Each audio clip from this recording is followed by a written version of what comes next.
ऋषिमुनियों की पावन धरती, देश धर्म का नाता है। कहते सारे लोग यही है, वो हमारी माता है। जाग उठो ओ भारतवासी, जाग उठो ओ भारतवासी, गौ पर छुरियां चलती है। बंद करो गौ माँ की हत्या, सारी जनता कहती है। बंद करो गौ माँ की हत्या, सारी जनता कहती है।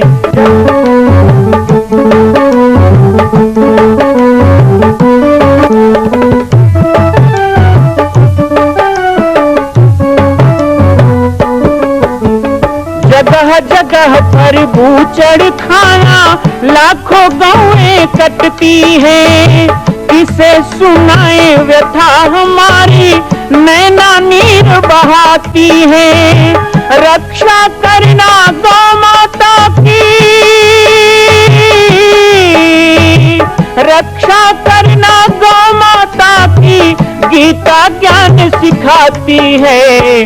बंद करो गौ माँ की हत्या, सारी जनता कहती है। बंद करो गौ माँ की हत्या, सारी जनता कहती है। जय श्री राम, जय गौ माता, जय गोपाल। स्वागत है आप सभी का भारत के हृदय स्थल छत्तीसगढ़ प्रांत में मां कौशल्या धाम जिला बालोद में विगत 18 वर्षों से बन रहे इस विशाल दिव्य भव्य मंदिर का निर्माण। विश्व के अंदर भगवान राम के लाखों मंदिर हैं। अब अयोध्या में भी रामलला विराजित हो चुके हैं, लेकिन छत्तीसगढ़ की बेटी मां कौशल्या जो राम की माता हैं, उनका एक भी मंदिर पूरे विश्व में नहीं। इसीलिए यह विशाल तीर्थ का निर्माण विगत वर्षों से चल रहा है बालोद जिला छत्तीसगढ़ में। 25 करोड़ की लागत से बनने वाला 108 फीट ऊंचा, 65 फीट चौड़ाई और 136 फीट लंबाई का राजस्थान के ठोस पत्थरों से बनने वाला यह मंदिर हजारों वर्ष तक भारत में 5वें धाम कौशल्या धाम के रूप में स्थापित रहेगा। 3 तल के इस मंदिर में प्रथम तल पर भगवान शिव, मध्य तल में गोद में रामलला को लेकर स्वर्ण सिंहासन में मां भगवती कौशल्या विराजित होंगी और तीसरे तल पर पंचमुखी हनुमान। इसके अलावा सामाजिक समरसता को समर्पित यह मंदिर सनातन हिंदू धर्म के समस्त देवी देवताओं महापुरुषों की मूर्तियों से सुसज्जित होगा।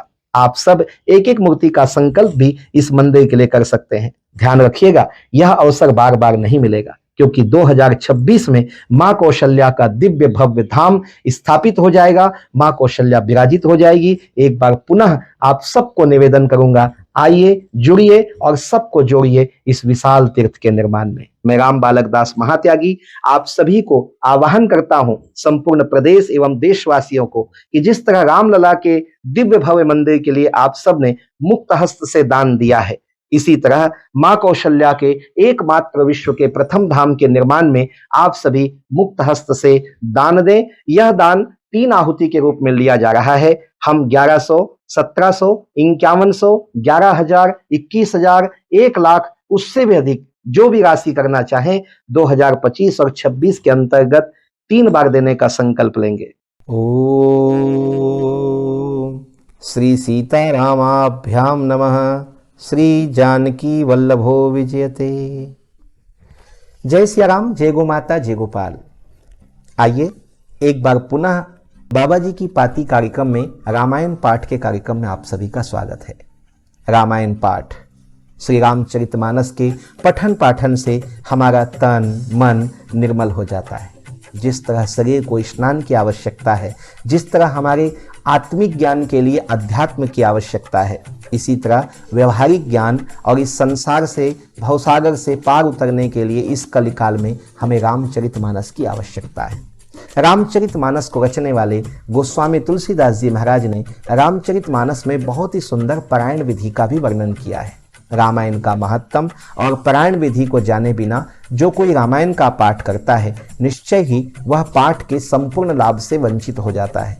इसलिए रामायण पाठ जब भी हम करें तो पारायण विधि का विशेष महत्व होता है।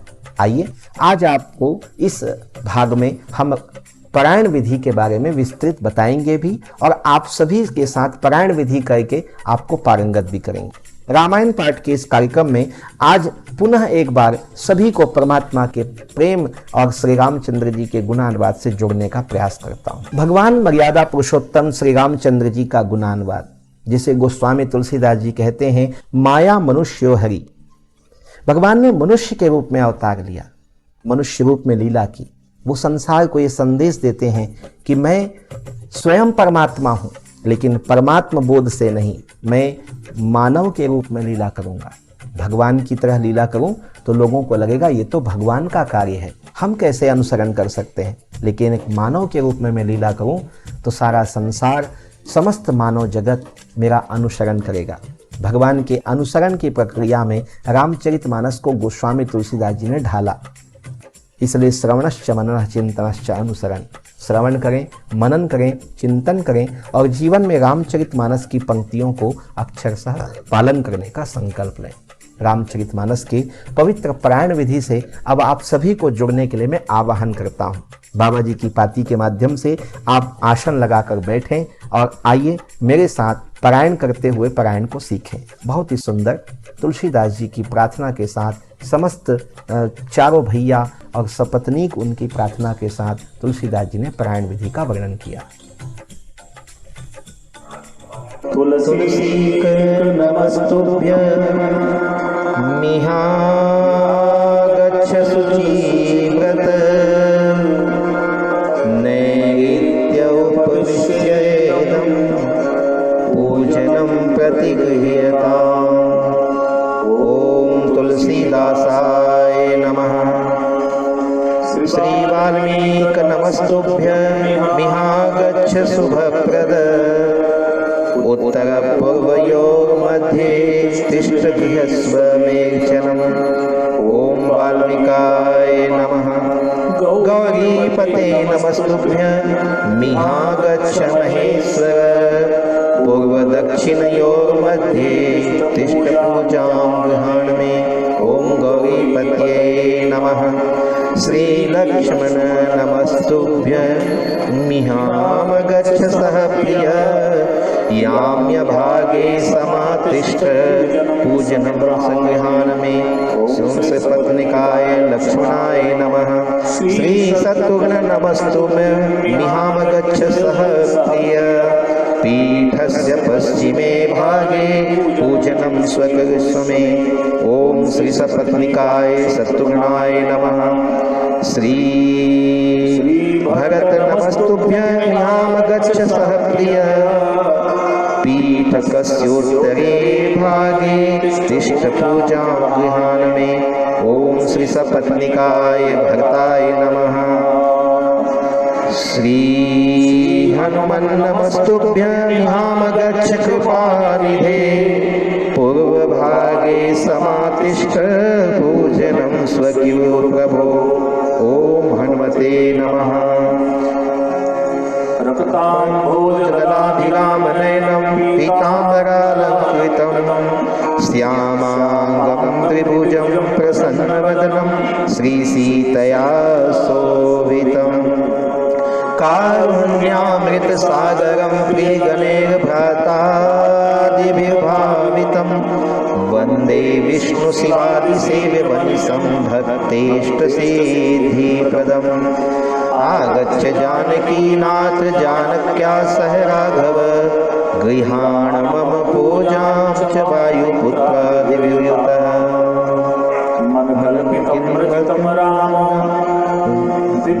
दिव्यासनशोभितम् आसनं हि मया दत्तं गृहाणमणिचित्रितं। श्री सीतारामाभ्यां नमः। श्रीरामचन्द्राय नमः। श्रीरामभद्राय नमः इति मन्त्रतेन करन्यासः। जगमंगल गुण राम राम के दानी मुकुति धन धर्म धाम के। जगमंगल गुण राम राम के दानी मुकुति धन धर्म धाम के। अंगुष्ठाभ्याम नमः। राम राम कहि जे जमुहाहि तिन्हि न पाप पुण्य संहाहि। तर्जनाभ्याम नमः। राम सकल नामन ते अधिका, हो नाथ यग खग गणवधिका। मध्यमाभ्याम नमः उमादारु जो सित की नाई, सब ही नचावत राम गोसाई। अनामिकाभ्याम नमः सन्मुख होई जीव मोहि जबहि, जन्म कोटि अगना सहित बहि। कनिष्ठकाभ्याम नमः मामभिरक्षय रघुकुल नायक, घृत बरसा पर चिरकर सायक। करतल पृष्ठाभ्याम नमः अथ हृदयादिन्यासः, जगमंगल गुण ग्राम राम के, दानी मुकुति धन धर्म धाम के। हृदयाय नमः राम राम कहि जे जमुहाहि, तिन्हि न पाप पुंज समुहाहि। सिर से स्वाहा राम सकल नामन ते अधिका, हो नाथ यग खग गणवधिका। सिखाए वसट मादारु जो सित की नाई, सब ही नचावत राम गोसाई। कब चाय हम सन्मुख होई जीव मोहि जबहि, जन्म कोटि अगना सहित वही।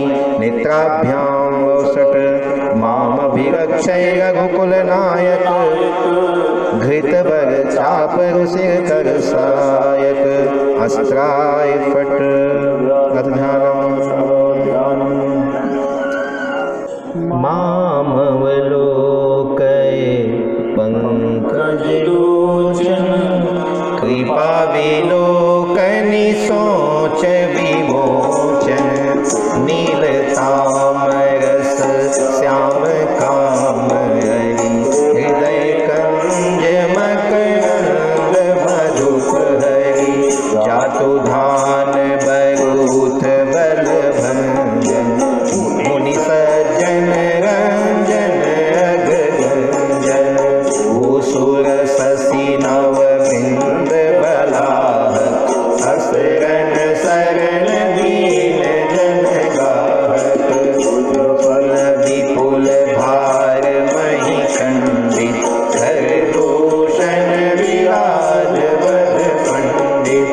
रावणारि सुख रूप भूप बर, जय दशरथ कुल कुमुद सुधाकर। सुजस पुराण विदित निगमागम, गावत सुर मुनि संत समागम। कारुणिक व्यलिक मद खंडन, सब विधि कुशल कौशला मंडन। कलिमल मथन नाम ममताहन, तुलसीदास प्रभु पाहि प्रणत जन। तुलसीदास प्रभु पाहि प्रणत जन। ध्यान और मंगलाचरण के पश्चात अंगन्यास करन्यास क्यों किया जाता है? आज हमारे एक साधक के द्वारा प्रश्न भी आया कि रामचरितमानस में साविधि पारायण करने के लिए हमें अंगन्यास करन्यास हृदयादिन्यास क्यों करा जाता है?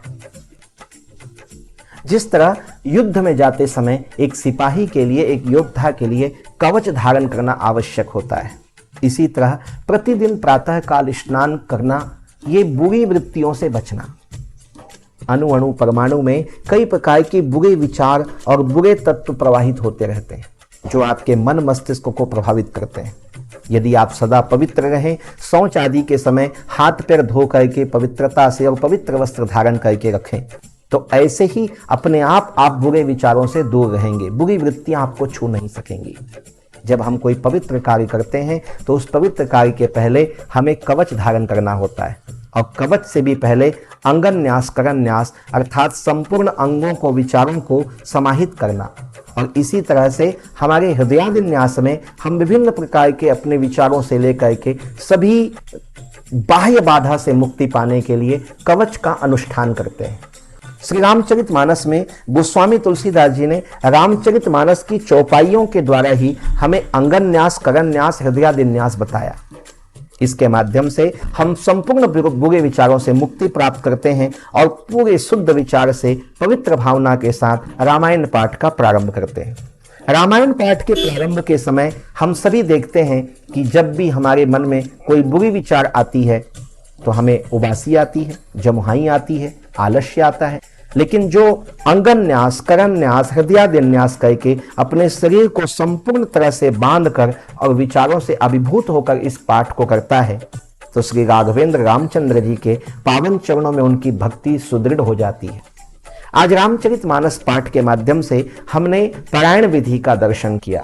इसी पारायण विधि के माध्यम से हम पाठ को प्रतिदिन भी प्रारंभ कर सकते हैं या फिर एक बार संपूर्ण रामायण करना हो तो कर सकते हैं। कभी कभी हम सुंदर कांड का पाठ करते हैं तो भी न्यास विधि करके सुंदर कांड का पाठ करना चाहिए।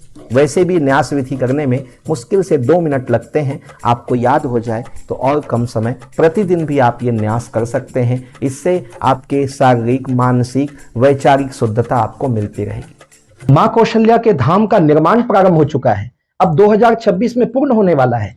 अरे अंगद हनुमान नहीं तो गिलहरी तो बनिए। एक छोटा सा संकल्प आप अपने मां भगवती के लिए नहीं कर सकते हैं?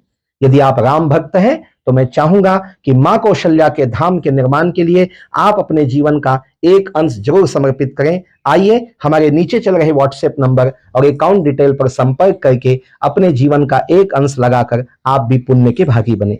मैं राम बालक दास महात्यागी, मां कौशल्या धाम, जिला बालोद, छत्तीसगढ़ से। मां कौशल्या की पावन जन्मभूमि छत्तीसगढ़ प्रांत में बालोद जिला में स्थित है श्री सर्वसिद्ध शक्तिपीठ जामड़ी पाटेश्वर धाम। परम पूज्य सद्गुरुदेव राजयोगी बाबा जी की तपस्थली श्री पाटेश्वर धाम और विश्व के अद्वितीय मां कौशल्या जन्मभूमि मंदिर निर्माण का दर्शन करने और इसी प्रकार समसामयिक विषयों पर अपना ज्ञान वर्धन करने के लिए और 10,000 गायों के लिए बनने वाले श्री हनुमान नंदीशाला गो अभ्यारण्य का समाचार प्राप्त करने के लिए आप सभी देखते रहें YouTube चैनल पर और हमारे चैनल को आप सभी सब्सक्राइब करें, घंटी का बटन दबाएं ताकि आप सूचनाओं से जुड़े रह सकें। जय श्री राम, जय गौ माता, जय गोपाल।